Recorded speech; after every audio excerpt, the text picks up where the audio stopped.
Hey everyone, and my name is Christian Ramirez, and welcome back to my channel Transcendence. On today's episode, we're going to be doing something a little bit different. I'm starting a little mini-series on myself, so we're going to be going through the experiences that I've had personally. On today's episode, we're going to be going over an experience that happened to me when I was in middle school. So, when I was in middle school, I woke up one morning, and I saw it was like maybe 6 or close to 6 in the morning, so it was right when the sun was just coming out. The sky was very like a darkish blue, that the sun's coming out. So I thought I had more time to sleep, and I was like a little excited that I had that little extra overhead before having to go to school, because I didn't really like school. And I tried to go to sleep and I couldn't, and all of a sudden I opened my eyes and I noticed that I could see a black, tall figure blocking my window. And I didn't notice it at first. I was just like, why did it get dark all of a sudden in my room? And then this figure I started to look up. It was just standing there. I couldn't see any details like a face or anything at first. And it was tall, like 8 feet tall. 8 feet, 9 feet tall, I'm guessing, because it was close to the ceiling. And I was sharing a bunk bed with my brother at the time, but he wasn't there with me. I was alone in the room. And all of a sudden, I tried to scream. I tried to run, and I couldn't. It was like I was frozen. And when I tried to scream, a rasp would come out. And it was just like, like I couldn't do it. And more fear settled in. I started panicking. I could kind of like wiggle a little bit.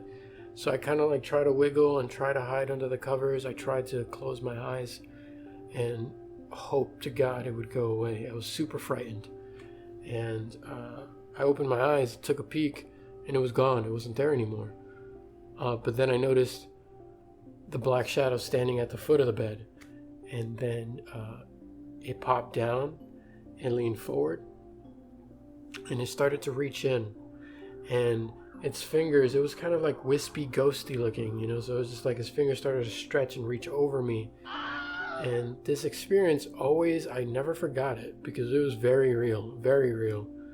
And I could see details on the face of the creature or being or entity, and it looked like a skull face, sort of, almost like when you look at a skull and you see the eye socket holes. But they actually had like an eyeball in them, like an actual pupil, an eyeball with a pupil. It's like the eyeball was like gray and the pupil was white. And I could hear it like kind of make sounds, sort of distorted, weird, like reaching out, longing sounds or something. And what always sat with me is that whenever you have a fear of something, such as like, I don't like going in the ocean because I'm scared of sharks or whatever, or I can't see through the water, so that freaks me out or gets me paranoid. You can kind of rationalize that fear and explain it in a way. You could explain that fear off. But this, I couldn't explain it. Like I couldn't, yes, there was a being in my room, and yes, it was scary, but I couldn't wrap my mind around why I was afraid. It was like it was putting fear into me, and I thought I was going to die. I really thought, this is it. I'm going to die, and no one is going to know how I died. I don't know what's going to happen next. And then all of a sudden, my mom walks in the room, just like that. He vanished, just like that. And I could move again. And I was panicking. I was shaking. I couldn't get near the windows, and she was asking me what was wrong, what's going on, what happened. And I tried to explain it to her, and I just had trouble sleeping after that.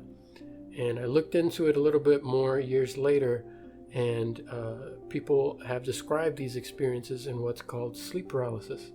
So, and I've had a couple of experiences similar to that under what's called sleep paralysis.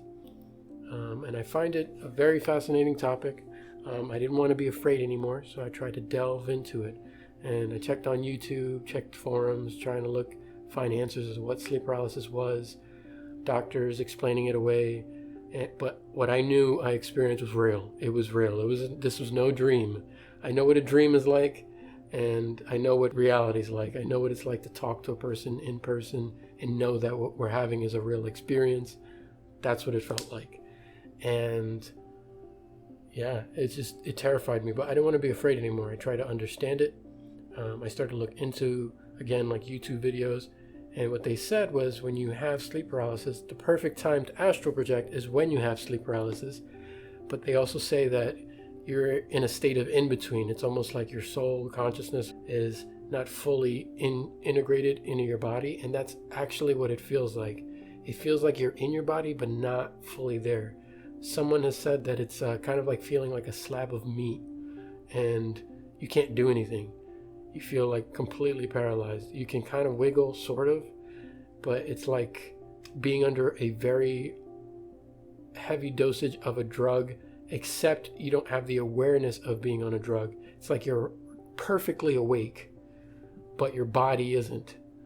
And here I am seeing this entity in detail that I never seen before. It almost looked like its shape and form kind of looked like, for my Harry Potter fans out there, kind of like a Dementor. Just like black, wispy looking, and then you almost can't see its face, but when it reached out to me, I could see its face. And yeah, that sat with me for a while, but I tried to understand it. And that's when I really started to pay attention to paranormal experiences, that there's more going on than we may realize. And it's a subjective experience. So it's just like, once it happens to you, you'll know, and then you'll look for answers. Meanwhile, other people don't believe, or scientists or doctors will be like, oh, your brain is, you were asleep, so you were making shit up, and you were kind of in this in-between state. And I'm like, no, I saw this shit. This shit was real.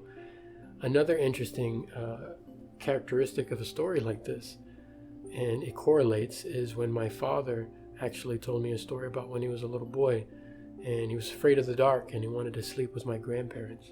So they let him sleep in the bed with him, but he was still having trouble sleeping, closing his eyes, tossing, turning. And he said he opened his eyes again, and he's like, Chris, I opened my eyes, and this was like in the 70s, so he didn't have a computer to look this up or anything like that. He's like, I opened my eyes, and I could see the ceiling light, but I was next to the ceiling light, and I started to immediately panic. So he's a kid, he doesn't know what's happening. And he looked downwards, and he could see his body in the bed, and he could see his parents, my grandparents, there. And he started to have this realization and panic even more. He's like, how can I be up here when I'm down there? While panicking and looking around and being frantic, he said he looked, and in one corner of the room, he saw a shadow person. And that is a perfect description of what I had seen, a shadow being. And people talk about shadow people when you look into sleep paralysis stories. And he described it just like me, like you can't see through the entity. You know it's there, but you can't see through it. It's not like fully see-through. You see the silhouette of it. And that's kind of what it started off with at first. It's only when it started to reach out towards me that I could actually see details and fingers and its facial features.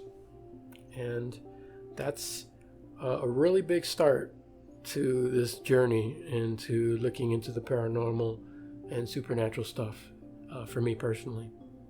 Well, I hope you enjoyed that snippet into one of my own personal experiences. I have more, so stay tuned. Please like, share, and subscribe. I really appreciate that. It takes a lot of effort to make these videos, and I'll catch you guys on the other side.